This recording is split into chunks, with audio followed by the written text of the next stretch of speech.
toi? J'espère que tu vas bien. Plein de fois on m'a demandé comment je faisais pour remplir ma cuve d'eau, tout ça. Et il faut savoir que l'eau en Espagne, c'est un peu...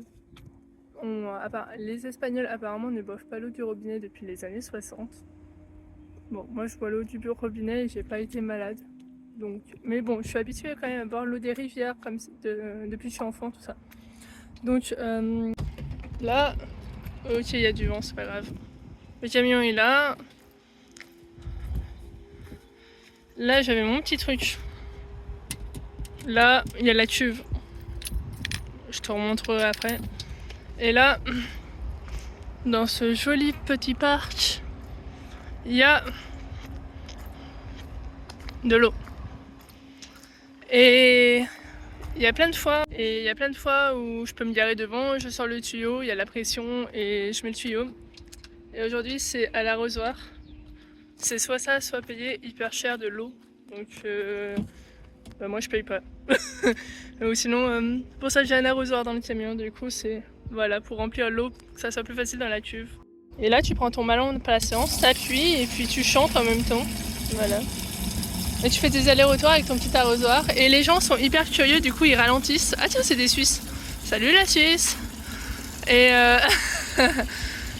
je sais pas si ça te fait ça toi aussi, mais moi quand je suis à l'étranger, du coup je regarde toutes les plaques des voitures pour savoir en quelle langue je dois leur parler. Bon, étant donné que je parle 4 mots d'espagnol, on va pas parler espagnol. faut mieux pas. Et ben voilà, on remplit, hein. On remplit. Et sachant que ma cuve elle fait 70 litres et que mon arrosoir il fait 5 litres à peu près. Je te laisse voire moins parce que j'en fous tout le temps une tonne par terre aussi. En fait il y a la moitié de l'arrosoir qui doit rentrer dans la cuve et l'autre, parce que tu vas voir c'est pas du tout fait pour. Et quand j'ai fait le trou là dans la carrosserie, en fait je l'ai fait au mauvais endroit. Mais bon comme c'est là maintenant, voilà hein, on s'adapte. Bon. Ensuite tu prends ton arrosoir et t'essayes d'en foutre plus dedans que tu as à côté.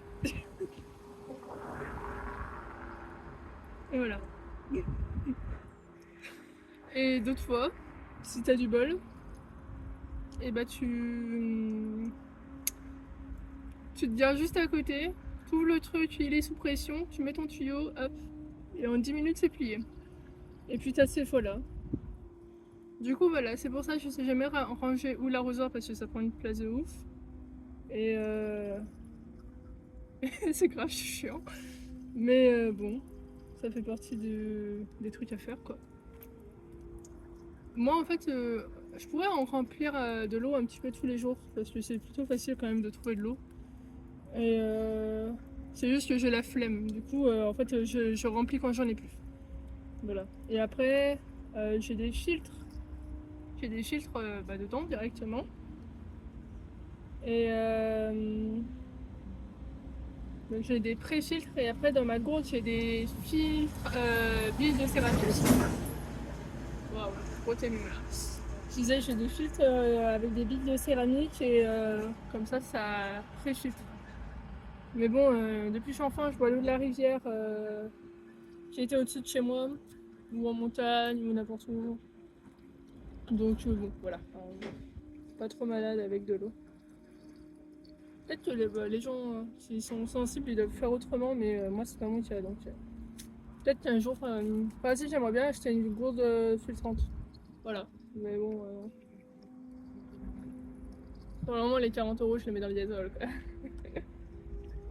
Hop.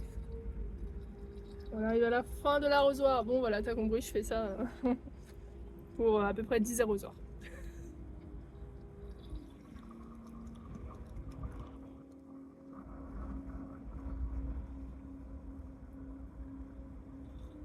Et au passage, j'en mets partout, ça coule.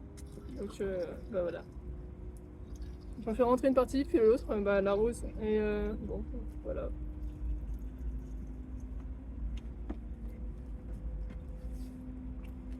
Allez, je vais pas te montrer ça pendant une demi-heure non plus. Bon. Je suis à la fin. Ce que je fais, c'est que je fais une autre vidéo pour te montrer... Ah, je prends la douche. Je te ferai une autre vidéo pour te montrer quand... Et ben, quand ça sera l'option 2, l'option facile, hein, on va dire, enfin l'option rapide plutôt, parce qu'en soi c'est pas compliqué. Voilà. Peut-être il y a d'autres gens, ils font différemment. Je connais des gens, bah, du coup, ils n'ont pas de cuve, ils ont que des jerrycans, donc ils remplissent tous les jours, ils vont remplir leurs jerrycans, tout ça. Mais moi, je voulais être autonome si je voulais. Je voulais pouvoir partir et être. Du coup, 70 litres, ça me fait tenir 2 semaines, 3 semaines, ça dépend. 3 semaines à peu près.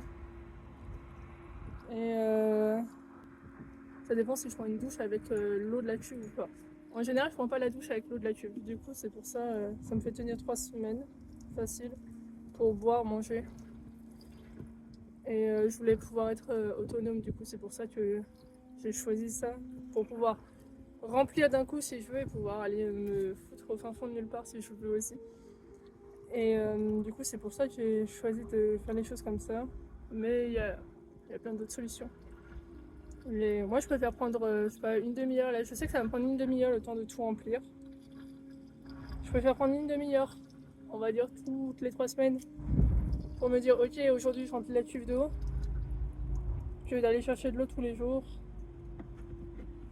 que d'aller chercher tous les jours et de peut-être pas être sûr de trouver de l'eau, etc. Voilà. Après, chacun fait ses choix quoi.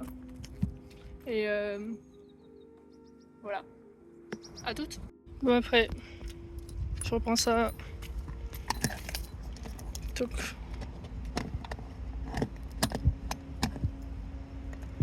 Normalement c'est plus facile parce que j'ai les deux mains. Ah voilà. Hop, je ferme ma petite clé. Je la range avec les autres clés. Hop. Et après j'ai ces bidons là. Je mets de l'eau dedans comme ça quand quand j'ai plus d'eau dans la douche qui est là, je prends l'eau de ça pour la verser dans la douche. Voilà. Parce que c'est plus simple que de derrière porter la douche jusqu'au robinet, c'est la galère. Donc j'en garde. Là je vais garder les deux. Non, je vais en garder qu'un seul. Je vais jeter celui-là et celui-là et je vais en remplir un. Et là ça fait 8 litres. Donc comme ça j'ai 8 litres d'eau d'avance. Ça fait entre la douche elle fait 10 litres, donc j'ai on va dire 2 douches et demie, presque 3 douches avec 10 litres et 8 litres, donc 2 douches. Voilà, on va dire j'ai entre 4 et 5 douches d'avance à peu près. Et voilà. Et là la cuve elle est pas tout à fait remplie, mais ça me saoule. Du coup voilà, je pense que je vais monter cette petite vidéo là pour te montrer. Et comme je t'ai dit, quand j'aurai accès à un truc plus simple, bah, je te montrerai. D'habitude ça prend pas autant de temps, mais on s'adapte. Et là tu vois, j'étais en train de remplir ma cuve d'eau.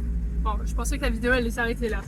Je remplis ma cuve d'eau et je vois un camping-car arriver, c'est des Français, et ils me demandent si je suis du coin, si je connais un peu les spots pour se poser, et je leur dis que non, moi je descends encore 40 km plus bas pour ce soir. Et pour faire un petit peu de route aujourd'hui. Et enfin bref, voilà, on discute, je leur dis que ils me demandent un peu, bref, on fait la conversation comme ça pendant que je suis en train de remplir l'eau. Et puis bref, ils remontent dans leur camping-car, une conversation normale, hein. Et là je pars, ils entendent que je parte et ils sortent de leur camping-car tous les deux là, ils étaient trop mignons. Ils sortent tous les deux de leur camping-car, ils me font des coucous comme ça avant de partir. Et c'est ça qui est fou aussi, c'est que les gens tu les connais pas et tu sais rien d'eux, et on se parle comme si